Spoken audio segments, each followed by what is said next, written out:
We're in Hollywood, and it's February 2nd, 1922. It is the height of the silent film era, and the studios are booming. The 20s were just starting to roar, and some directors were pushing the limits of decency into new territory, which had drawn the attention of so called reformers in other parts of the country.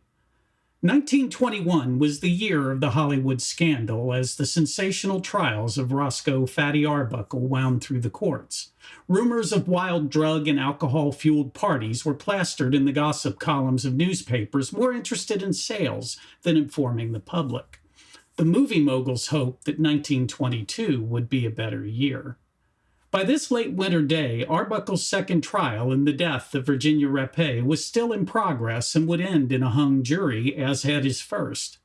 Both were covered in excruciating and sensational details in the newspapers across the country. A third trial would begin in just over a month. But before Hollywood could put that scandal behind them, another would erupt, shaking Hollywood to its foundation and changing the way the studios managed their stars for nearly the next 50 years. This is Crime Noir, Episode 2, Who Killed William Desmond Taylor? If you find this interesting, please like and subscribe and let us know your thoughts in the comments. This is a very convoluted tale involving a lot of people, most of whom have convoluted tales of their own. My goal was to keep these to less than an hour, but in this case, that has proven impossible. As a remedy, I have split the story into two parts. In this first part, I will discuss the background of the crime and introduce the various people involved. In part 2, we will look at the events of the day of the murder and review the suspects and why they may or may not have committed the crime. So let's go back to that morning in 1922.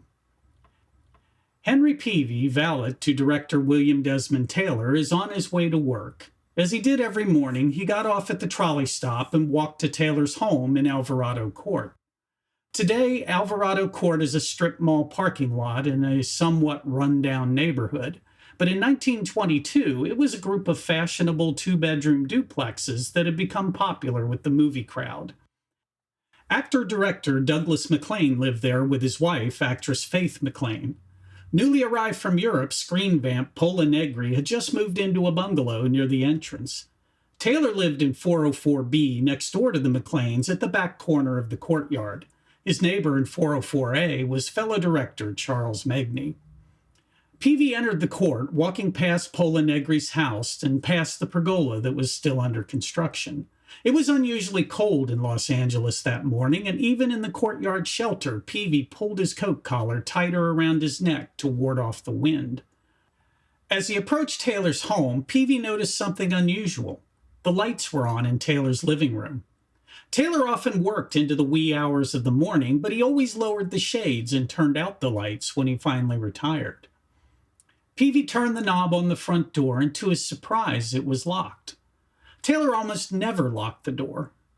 With a shrug, Peavy took the house key from his pocket and let himself in. As he opened the door and looked inside, the first thing he noticed was the chair. It was usually in its place against the wall, but now it was pushed out towards the center of the room. Peavy noticed it for only a fleeting second, though, because lying on the floor, with its feet under the chair, was the body of William Desmond Taylor. Peavy was fixated on Taylor's feet, which were all he could see from his vantage point near the door. He stared at them for a few moments before calling out, "Mr. Taylor." Getting no response, he moved a little further into the room. He could now see Taylor's face and could tell that he was dead. Peavy ran screaming from the house and into the courtyard. The disturbance aroused the neighbors, including the apartment owner, Emile Gesseron. Douglas MacLean also came out, and the two men, still clad in their pajamas and robes, entered Taylor's apartment. They found Taylor lying on his back, with his left arm at his side and his right extended as if reaching for something. His tweed jacket was fully buttoned and the lapels lay flat. It was as if a mortician had arranged his clothing. The room itself was somewhat cluttered but orderly, and the only things out of place were the chair that was pushed away from the wall and the corner of the rug that was turned up as if someone had tripped on it. Taylor was lying diagonally in the room with one of his feet under the chair. There were no signs of a struggle and no apparent cause of his death. A crowd gathered both inside and outside the bungalow even before the police arrived. Among the crowd was a man who claimed to be a doctor, and he announced that Taylor had died of a stomach hemorrhage. But no one remembered him examining or even approaching the body, and he left, never to be seen again. The police arrived, and close on their heels was Charles Eaton, general manager of Famous Players Lasky Studios, where Taylor had worked for the past 5 years. He had been preceded by Henry Fellows, Taylor's assistant director. Detective Thompson Ziegler took charge of the scene and accepted the initial idea that Taylor had died of natural causes. By the time he got there, several other men from Lasky Studios had also arrived, and when Eaton asked if they could recover some items from the house, Ziegler agreed. After all, it appeared the victim had died of natural causes. There was no crime here. Eaton immediately set his men to search the drawers and cabinets, gathering anything they thought might pose a publicity problem, and putting it into a wire basket that they rushed from the premises. They emptied the contents of Taylor's liquor cabinet into a box, which they also carried away. It was Prohibition, and with the Fatty Arbuckle scandal still ongoing, Eaton was taking no chances. The coroner, Dr. Alfred Wagner, arrived and focused his attention on the body. Told by one of the onlookers that another doctor believed that Taylor had died of a stomach hemorrhage, Wagner seemed inclined to agree, but Eaton insisted that they turn the body over. Eaton brought a pillow, and Wagner lifted the head to place it. When the coroner removed his hand from behind Taylor's head, his fingers were sticky with blood. At this, Eaton unbuttoned Taylor's jacket and discovered more blood on his side. A closer examination found that Taylor had been shot. Taken aback, Ziegler took control of what was now a crime scene and began ushering people out of the apartment. Looking outside, he could see that a number of reporters had already gathered in the courtyard and were actively interviewing anyone willing to talk. Of course, this was Hollywood, and everybody was willing to talk. A media circus had begun. The police searched the house looking for potential clues. What they intended to find, having already allowed the men from the studio to cart off a wastebasket of Taylor's belongings, is a mystery, but they did find a few interesting items. In Taylor's closet, they found a long-barreled Luger with a shoulder stock. Although Taylor had served in France during the war, he had gotten the Luger in New York. They also discovered his tall army boots and suitcase. The suitcase was empty, but in the toe of one of the boots, they found a packet of letters written to Taylor by the young actress, Mary Miles Minter. In Taylor's dresser drawer was a fully loaded .32 caliber Savage automatic pistol.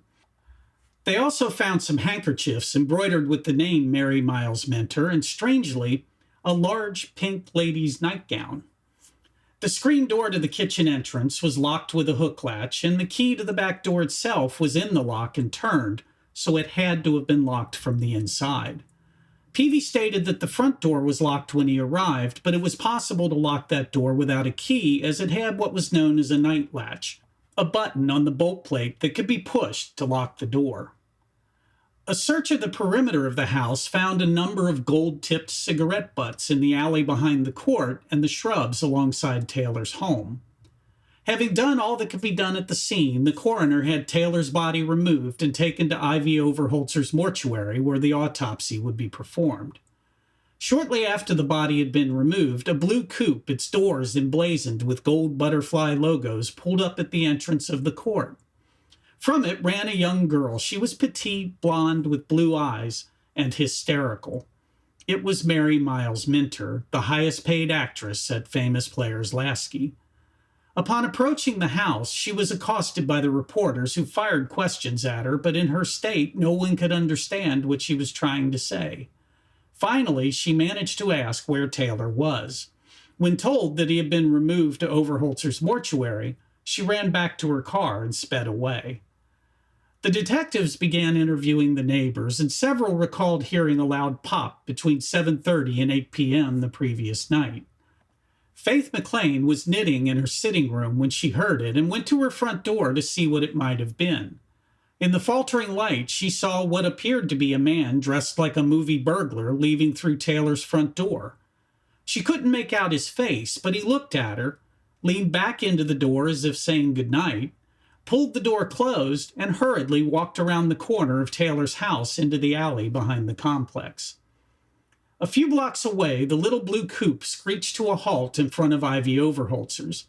Mary ran into the building, still in an agitated condition, demanding to see Taylor and insisting that Overholzer transfuse blood from her to Taylor. Overholzer, a man accustomed to dealing with grieving people, was able to make her understand that Taylor was well and truly dead, and calmed her enough that he felt comfortable admitting her to the embalming room, where he had Taylor laid out on a slab and covered with a sheet. Mary stood by the body, gently stroking the face and whispering to it. She attempted to lean forward to kiss Taylor on the lips, but her diminutive stature made that impossible. After a few minutes, she left, tears streaming down her face. After seeing the girl out, Overholzer rechecked the body to ensure that it was ready for the coroner when he arrived to do his work. Wagner appeared later that afternoon and commenced the post-mortem. The autopsy revealed that Taylor had been shot on his left side, with the bullet entering about 6 to 7 inches below the armpit. It traveled upwards and diagonally across his chest cavity and pierced both lobes of his left lung. It then exited the chest cavity to the right of the midline and behind the right collarbone, where it lodged just beneath the skin on the right side of Taylor's neck, where it met the shoulder. Examining his clothing revealed a bullet hole in his jacket and shirt as expected, but the holes did not line up. They could only align if Taylor had his arms raised or extended. There were powder burns on the jacket that indicated that the muzzle of the murder weapon was an inch or more from Taylor when the bullet was fired. The bullet was a soft lead projectile in .38 caliber. That it was soft lead indicated that the gun used was a revolver, because automatics require metal-jacketed ammunition.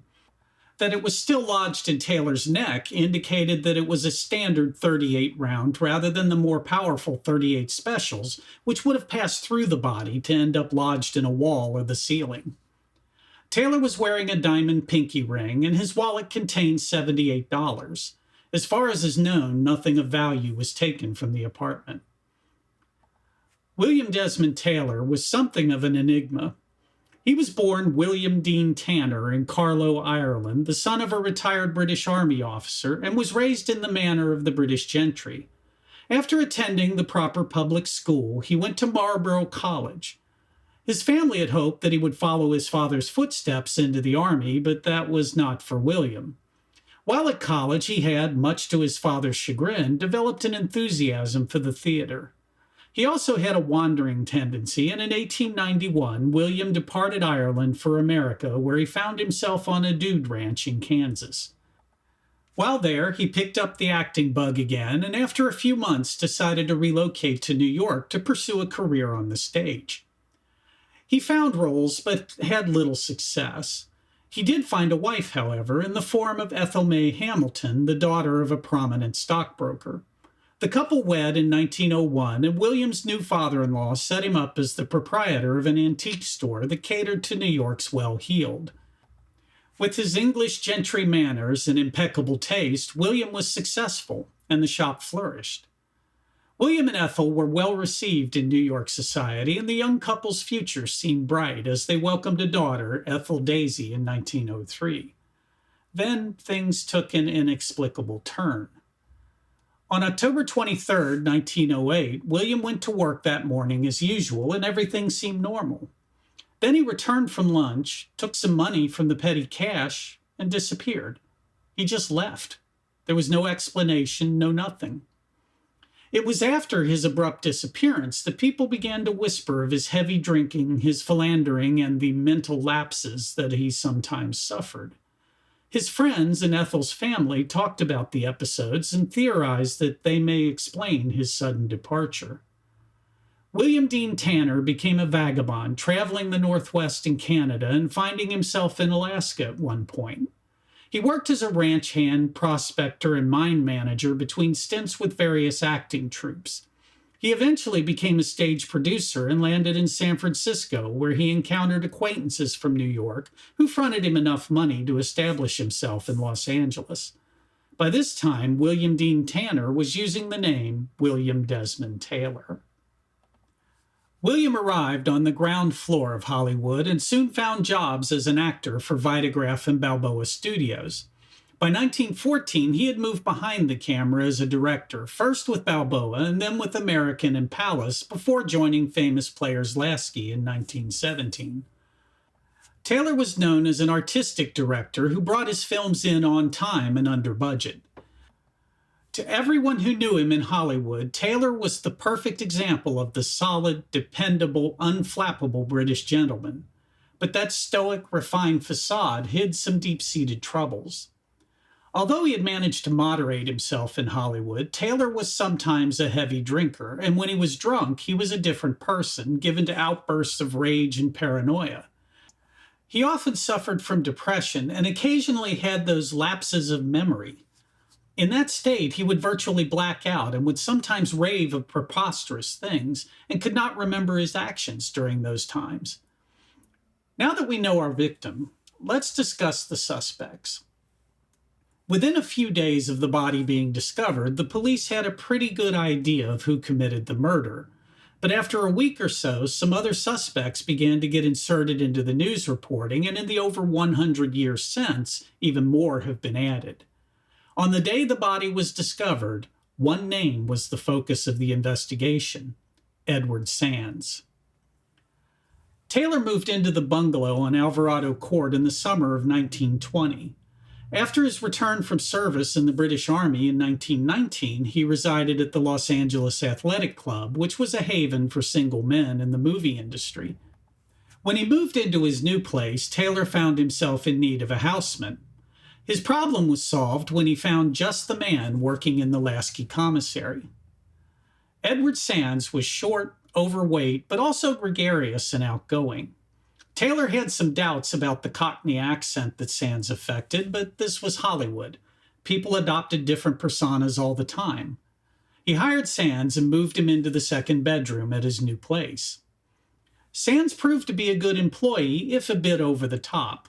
He took good care of the house, and his cooking was excellent.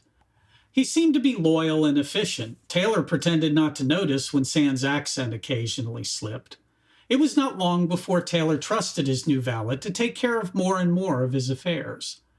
He would not have been so trusting had he known of Sands' past. You see, Edward Sands was not his real name, and he was not from England.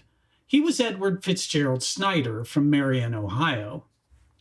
Snyder was a restless youth, and at 17 he ran away from home to join the Navy. He entered the Navy as an apprentice seaman and must have done well. In less than a year, he was able to strike out of the deck department, where his job involved chipping paint and swabbing decks, to a more pleasant job as a yeoman. He attended yeoman school in 1912 and was rapidly promoted to yeoman third class, then yeoman second class a year later, finally reaching the rank of yeoman first class by 1914. He'd had a stellar career in a short time, and his future was bright. He was ingratiating and outgoing, and he took to every task with zeal and diligence. He served on 2 other ships before landing on the USS Paducah in 1915. While there, he served as the pay office clerk before being moved to canteen yeoman. That's where things started to go south for him. The ship's canteen was a small store for the crew that sold necessities such as toiletries, stationery, candy, and little trinkets. As the clerk, Snyder accounted for the items stocked and the money charged. It was a position of responsibility aboard ship because it was largely unsupervised and essential to the morale of the crew. Snyder took advantage of this position and surreptitiously raised the prices of various items above what they should have been and pocketed the difference. The scheme was a little clumsy, and it wasn't long before he was caught and charged with embezzlement. At his court-martial, he was found guilty, reduced in rank to landsman, and sentenced to 1 year of hard labor aboard the prison ship USS Sothery at the Navy Yard in Portsmouth, New Hampshire. He was then dishonorably discharged on August 6, 1916. Edward didn't exactly sit on his hands while figuring out what to do next. 2 weeks later, he enlisted in the Coast Guard as an ordinary seaman. He lied on his enlistment paperwork, claiming he had no previous military experience. Being an ordinary seaman put him back to chipping paint and swabbing decks, which was not something he wanted to do, so he requested a demotion to boy first class, which gave him a path to becoming a cabin steward, where he took care of the officers' quarters. He had no incidents and was honorably discharged in August of 1917. Snyder then enlisted in the Navy again using his real name. You would think that would be a problem, but by the time he re-enlisted, it was October of 1917, and the U.S. had entered the First World War. The Navy was rapidly expanding, and Edward Snyder was not an uncommon name, so no one caught that he had been previously dishonorably discharged.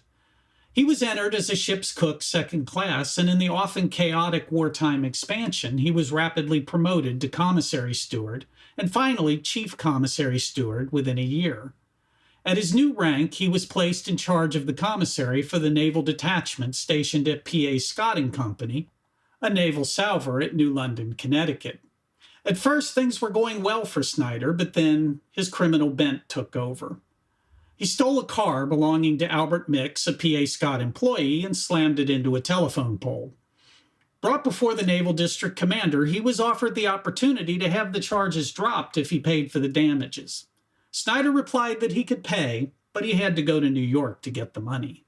He left the naval base, never to return, but not before sending a mocking letter informing the commander that if he wanted the money, he would have to come after it. Edward Snyder traveled to Kansas City and enlisted in the Navy again, this time using the name Edward Fitzgerald Strathmore. He presented a forged honorable discharge from the Coast Guard and was sent to the Naval Training Station at Great Lakes, Illinois. The war was over, and things settled down to the point that the Navy had time actually to check on the identities of the men they recruited, and Snyder was discovered. Kind of. They found out that he was in fact Edward Snyder, who had been dishonorably discharged in 1916, but were unaware of his subsequent enlistment in the Navy Reserve during the war, and that he was wanted as a deserter. Still dealing with the post-war drawdown left things kind of loosey-goosey in the Navy at the time, and instead of another trip to the brig, Strathmore/Snyder was told to go get documents attesting to his correct name and age and write a statement of his motives for re-enlisting. That must have seemed like a little too much work, so instead, he just deserted again. We next see Edward Snyder rejoining the Coast Guard again, using the name Edward Fitzwilliam Strathmore. He was assigned as a cook and sent to the Coast Guard station in Cleveland, Ohio. He must not have liked something about Cleveland because he was repeatedly absent without leave and deserted for good after about a month. Edward traveled to Columbus, where he decided to try the Army and was assigned to the finance office. He followed his usual behavior of ingratiating himself to everyone. He even told his superior that he had been a chief petty officer in the Navy during the war, which led to his being rapidly promoted to sergeant and being given a responsible position as the check clerk. This gave him access to blank government checks. Snyder/Strathmore forged a check to himself for the odd sum of $483.53. Personally, I don't think that was the first check he forged, but it was the first the Army noticed. He attempted to buy a motorcycle with the forged check, but the seller wouldn't accept it, and fearing he was about to be exposed, Edward deserted again. He next appears working in the famous Players Lasky commissary under the name Edward Sands, using a fake Cockney accent. He worked there only a short time before meeting William Desmond Taylor and becoming his valet. Sands had been working with Taylor only a few months when Taylor took a 2-week trip to the UK. While he was gone, Taylor had a house guest, English playwright Edward Knobloch, and left Sands to take care of him, along with signed blank checks to cover any expenses that might arise. Sands had a good gig, but he couldn't resist the temptation to take advantage of Taylor's absence. Taylor had a McFarlane touring car, which was the Bentley of its day, and Sands decided to take it for a drive. That probably would have been okay, except he wrecked the car. He then wrote out some of the signed checks to himself and pocketed the money, then charged Knobloch several $100s for expenses and pocketed that money. With Knobloch gone and Taylor returning, Sands decided that it was time to depart, so he lifted a few items from the house and took off. William Desmond Taylor returned home to an empty house, his car wrecked, and some of his things stolen. He was angry enough about that, but when Knobloch notified him that Sands had charged him for the costs of staying at his home, he was livid. Taylor went to the police and swore out a warrant against Edward Sands. It didn't matter much in any case. By the time Taylor had the warrant, Sands was well out of town, having run to Oakland, where he enlisted in the Coast Guard under his real name, Edward Snyder. That didn't last too long. He was discharged within a month after being absent without leave, but it was not a reportable discharge because Sands was in his probationary period. Sands returned to Los Angeles, and strange things began happening around the Taylor residence. That December 1921, Taylor's house was broken into twice. The perpetrator broke in through the back door and made off with some of Taylor's jewelry and his entire stock of gold-tipped Duma cigarettes. The burglar ate some of the food from Taylor's kitchen and left what the newspapers described as dusty footprints in Taylor's bed. That was a euphemism. The burglar defecated in Taylor's bed. In mid-December, a gold cigarette butt was found on Taylor's doorstep. The burglar had returned to the scene of the crime. The jewelry turned up in a San Francisco pawn shop, part of which had been sold there on December 12th and the rest on Christmas Eve. On December 27th, Taylor received the pawn tickets for his stolen jewelry in the mail. Along with the tickets was a handwritten note that said, "So sorry to inconvenience you even temporarily. Also, observe the lesson of the forced sale of assets. A Merry Christmas and a happy and prosperous New Year." The note was signed alias Jimmy V. Jimmy V was a reference to Jimmy Valentine, the safe-cracking leading character in the play alias Jimmy Valentine, which was quite popular at the time. After the new year, Taylor began receiving hang-up calls at his house. Taylor was sure that the caller was Sands, and Sands was also the burglar. Over the following weeks, Taylor expressed to several people his concern that Sands' harassment might escalate. Taylor felt very strongly that Sands might try something violent, so he purchased a small automatic pistol, which he sometimes carried on his person and kept on his nightstand when he went to bed each night. Sands was the only suspect in the case for the first few days, but when investigators examined the contents of the letters found in Taylor's boot, they began to investigate young Mary Miles Minter more closely. How Mary and Taylor came to be linked to each other is a story in itself. In 1919, perhaps the greatest silent film star was Mary Pickford, and she worked under the Lasky umbrella in a production company that was set up just for her, Pickford Film Corporation. She had signed a contract in 1916 that made her the first actress to receive a $1 million deal. That contract expired in 1918, and she left the Lasky fold to start a new studio with Charlie Chaplin, D.W. Griffith, and her husband, Douglas Fairbanks. They called their new enterprise United Artists, and famous Players Lasky president Adolph Zukor was in a panic. He had to find a replacement for Pickford to compete. Zukor settled on a teenager working at American Film Manufacturing Company in Santa Barbara, Mary Miles Minter. Mary Miles Minter was born Juliette Riley in 1902 to J. Homer and Lily Pearl Riley. A short time after Juliette's birth, her family moved from Shreveport, Louisiana to Dallas, Texas, where her father worked as a printer. Mary Miles Minter had been acting on stage since she was 5 and made her name playing the lead role in The Littlest Rebel under the stage name Juliette Shelby. In January 1912, The Littlest Rebel was on Broadway with 10-year-old Juliette Shelby in the lead role of Virginia Carey. After a huge success in New York, the company went on tour, and an extended engagement in Chicago was on the itinerary. Chicago had a very active child welfare society, and Mary, being underage, would not be allowed to perform. But Mary's mother, now going by the name Charlotte Shelby, had a solution. Juliette would retire and be replaced by her cousin, Mary Miles Minter. Charlotte presented the birth certificate of her niece who had died several years earlier, and little Juliette aged from 10 to 16 overnight. To enhance the deception, Charlotte told child welfare investigators that Mary was a midget. Charlotte dressed Juliette in the clothes of a teenager along with full makeup and never allowed her to play with toys or other children. Juliette's identity and childhood disappeared overnight. As part of a touring theater company, little Mary was constantly surrounded by adults. There were no other children around besides her older sister, and Mary was not allowed to act like the child she was.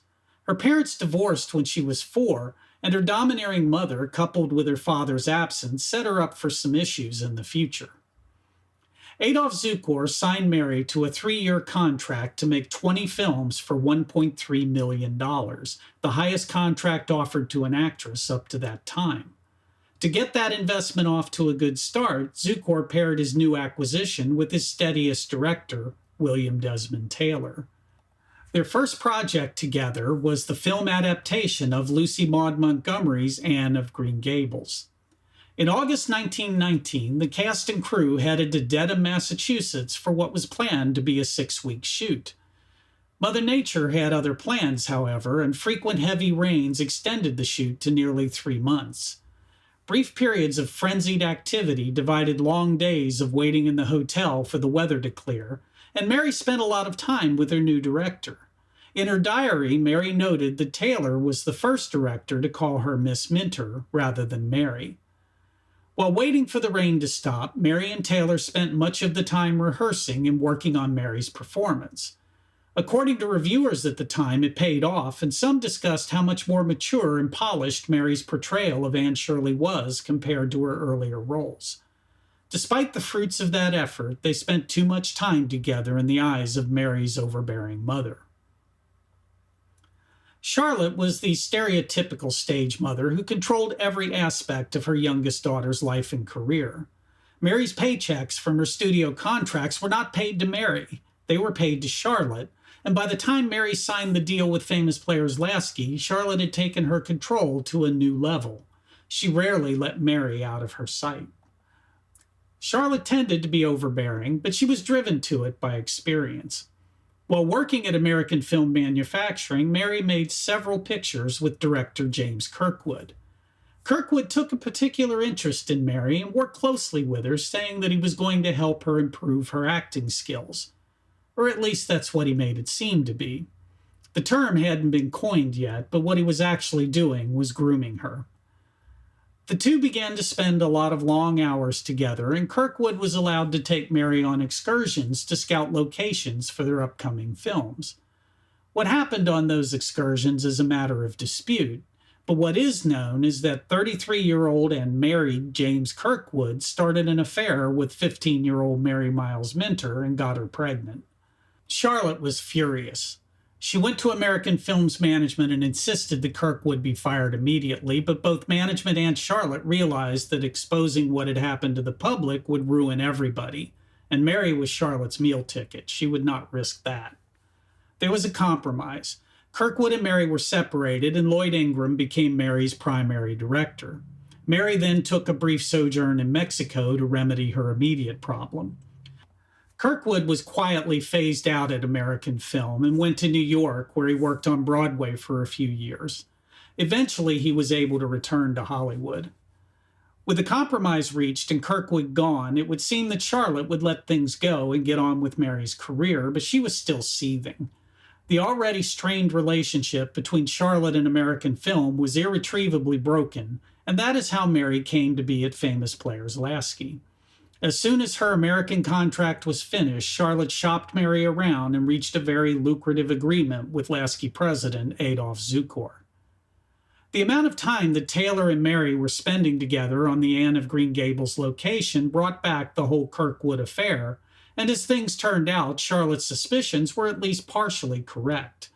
By the time the cast and crew returned to Los Angeles, it was clear that 17-year-old Mary had become infatuated with 46-year-old William Desmond Taylor.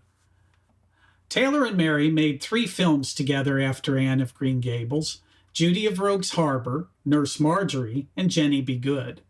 Of these, only Nurse Marjorie survives. In late 1920, Taylor's contract with Lasky was renewed, and he was given his own production company with creative control and billing above the title for his films. Because Mary also had a billing clause in her contract, and you couldn't have 2 people billed above the title in those days, they would no longer be working together. That didn't end Mary's infatuation with Taylor, however. In the months that followed, he often recounted to acquaintances how she had become a nuisance, chasing him around the studio. The truth is that Mary's unconventional upbringing left her with daddy issues and an attraction to older men. Even after their professional relationship ended, Mary continued to pursue Taylor, writing him girlish love letters, and once he moved out of the athletic club and into his Alvarado home, she sometimes appeared unannounced at his door. It got to the point that he told Mary to stop coming by and actively avoided her at the studio. After several months, Mary got the message and came to Taylor's house one last time on December 23, 1921, to say goodbye. They had a falling out and did not speak to each other again until the day Taylor was killed. At least from a news reporting aspect, interest in Mary as a suspect was relatively short-lived. A new suspect, or rather group of suspects, emerged: drug dealers. That Hollywood had a drug problem even in the 1920s is something that no one disputes. The drugs of choice were marijuana, cocaine, and heroin, and even in those days of prohibition, alcohol was flowing freely. Even before the Taylor murder, reports of drug abuse in the movie industry were near daily fodder in the gossip columns. Despite that, the idea that drug dealers did it is fairly well woven from whole cloth.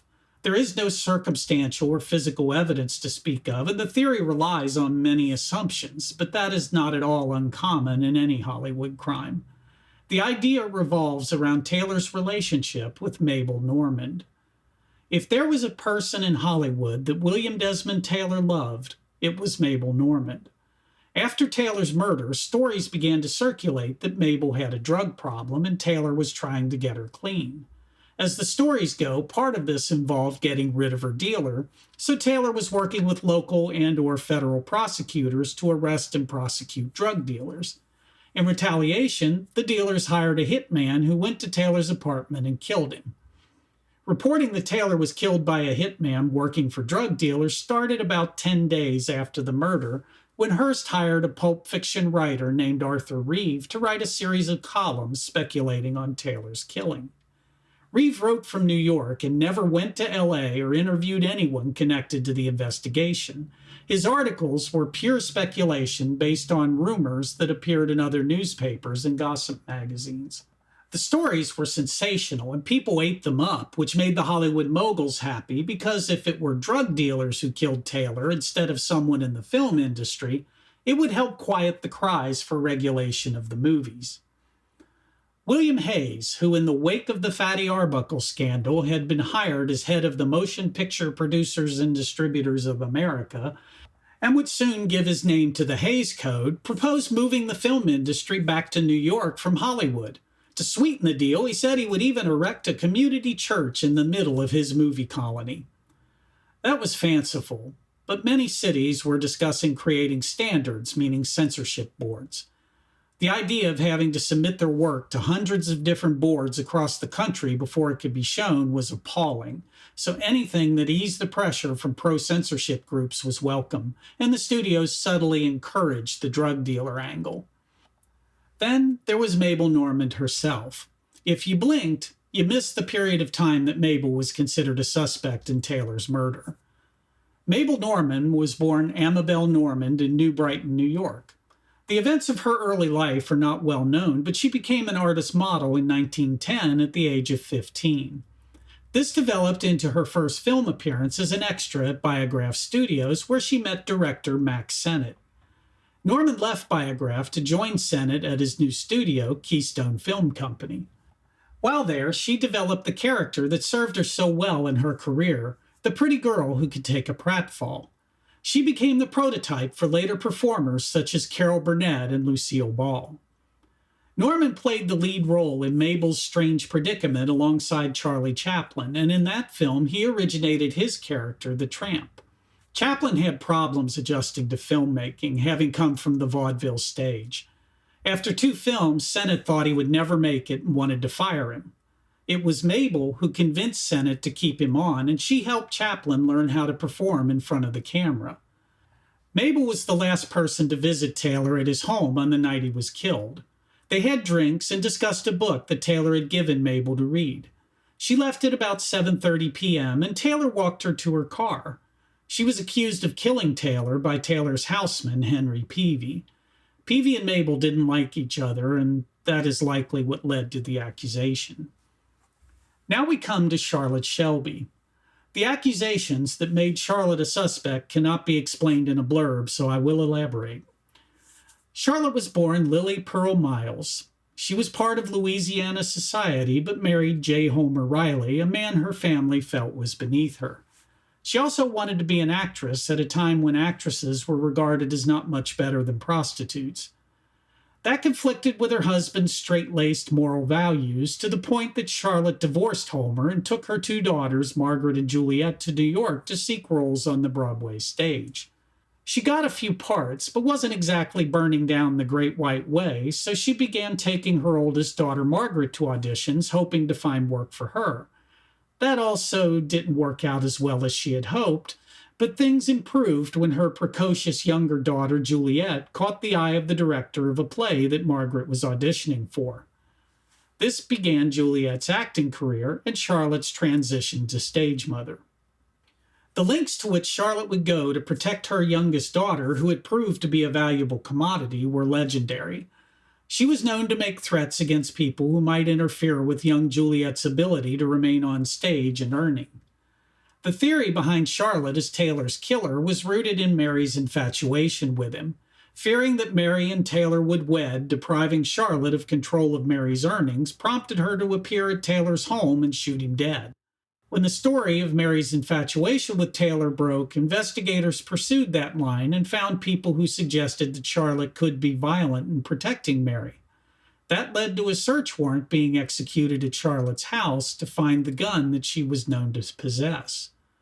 That gun was never found. In the course of the investigation, there were several other people considered and discarded for various reasons, and what follows is just a short list. First on our list is Mickey Nealon. Nealon was an actor and director who dated Mary Miles Minter on and off. They frequently joked about being engaged, which fueled speculation in the gossip columns. His motive would have been jealousy of Mary's love for Taylor. But Mickey couldn't have killed Taylor. He was filming on location in another part of LA when the murder occurred. Thomas Dixon was heir to the Dixon pencil fortune. Thomas was briefly engaged to Mary Miles Minter, but he had some drinking and behavior problems that prompted Mary to break the engagement off about a month before Taylor's murder.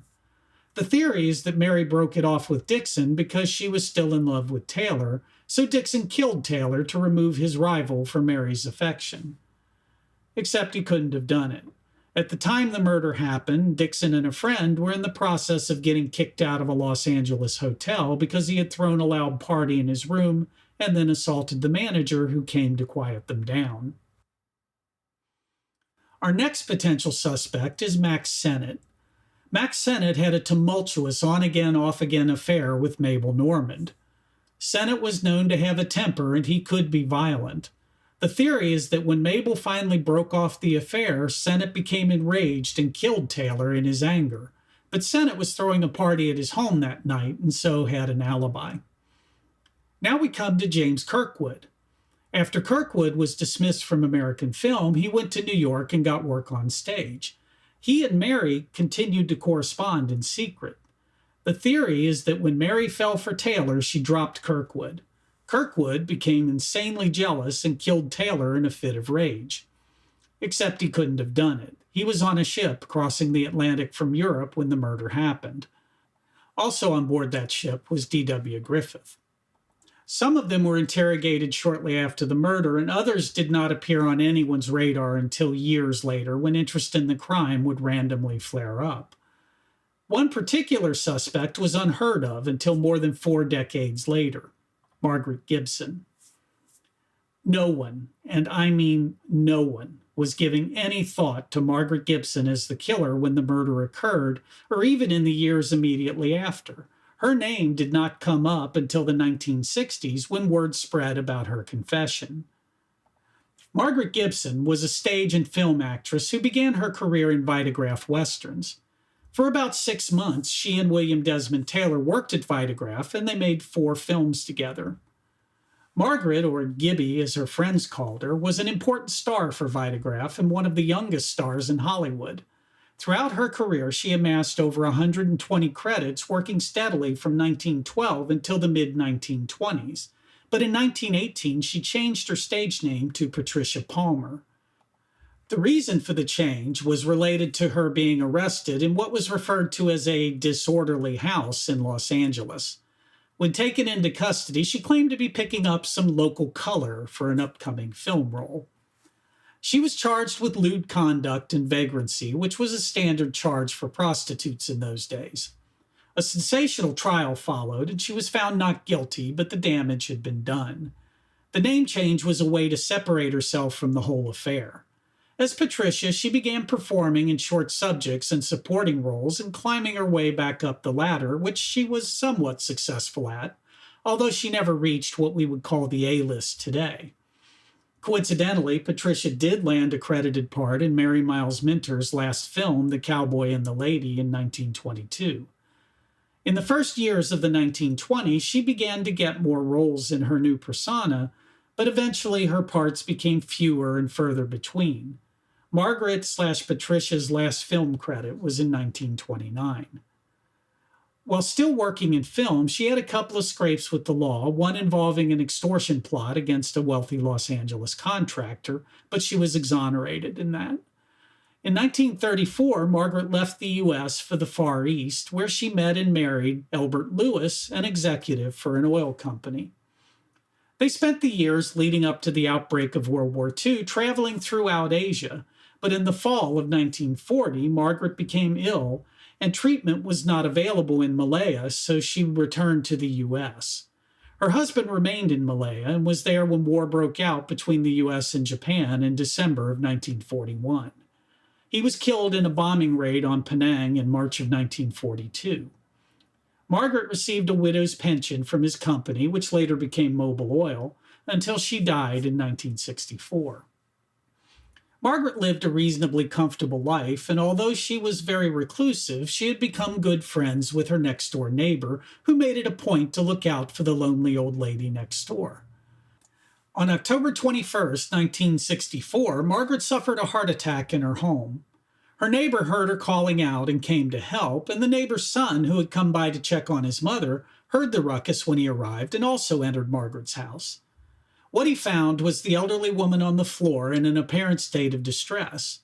Margaret had recently converted to Catholicism and wanted a priest. It was clear that there would be no time for that, but she wanted to confess her sins. Suddenly, she exclaimed, "I killed William Desmond Taylor." The man didn't know who William Desmond Taylor was. So, this brings us to a good place to pause now that we have the background of the crime and the suspects. Tune back in for part 2, where I will go into the day of the murder, how it may have been committed, who may have done it, and its aftermath. If you find this interesting, don't forget to like, subscribe, and drop me a comment. This has been part 1 of episode 2 of the Crime Noir podcast.